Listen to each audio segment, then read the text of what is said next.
Voice of Cameroun, la voix de l'espérance. Valoriser les voix des enseignants. Thème de la 30e édition de la Journée mondiale des enseignants, célébrée au Cameroun, sous le dôme du Palais des Sports de Yaoundé, en présence du ministre de l'Éducation de base et de ses homologues des enseignements secondaires et de l'enseignement supérieur.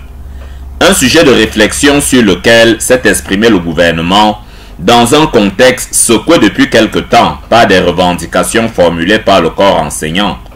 Si des améliorations ont été apportées dans le secteur de l'éducation et des carrières du personnel qui y travaille, il va falloir décrypter le problème autrement. L'enseignant a un autre problème.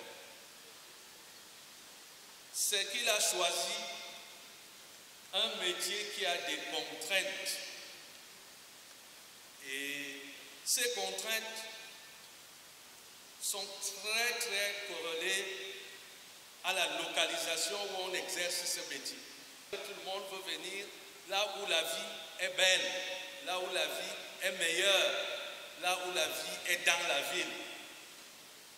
C'est de ça qu'il s'agit. L'embellie à laquelle aspirent les enseignants devrait aussi tenir compte de ce nationalisme que beaucoup d'entre eux ont éconduit au profit des mirages canadiens et ivoiriens, leur a rappelé l'ordinaire de ces lieux. Ce qu'on appelait auparavant le nationalisme, corrélé aussi à la citoyenneté.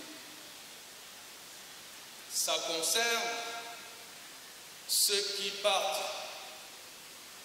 après avoir été formés par le pays, qui est jugé à la fin de formation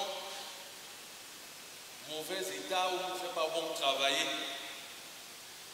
et qui utilisent ce qui a été fait pour eux pour aller servir ailleurs. Une leçon assimilée par certains enseignants à qui ont été décernés les métaux les plus précieux de la République, des médailles à travers lesquelles s'exprime la reconnaissance de la patrie. Je suis un homme comblé et je saisis cette occasion pour remercier l'Éternel parce que tout ce qui est bien vient de lui. Je remercie également le chef de l'État, son Excellence Paul Biya, qui permet à notre pays d'être en paix, parce que s'il n'y avait pas la paix, il n'y aurait pas ce genre de cérémonie. Je voudrais exprimer toute ma profonde gratitude au professeur Nalova Lyonga, ministre des Enseignements secondaires, pour la confiance qu'elle a toujours placée en moi et qu'elle continue de placer en moi. C'est le mérite camerounais, c'est l'ordre institué par les lois, les règlements de la République qui reconnaît le travail abattu dans la carrière du fonctionnaire. Donc je suis très satisfait et j'exprime ici ma satisfaction, ma reconnaissance. Les impressions sont celles d'un heureux récipiendaire qui aujourd'hui est honoré par la nation reconnaissante, qui a bien vu, au-delà des autres médailles que j'ai reçues jusque-là, faire de moi aujourd'hui chevalier du mérite camerounais.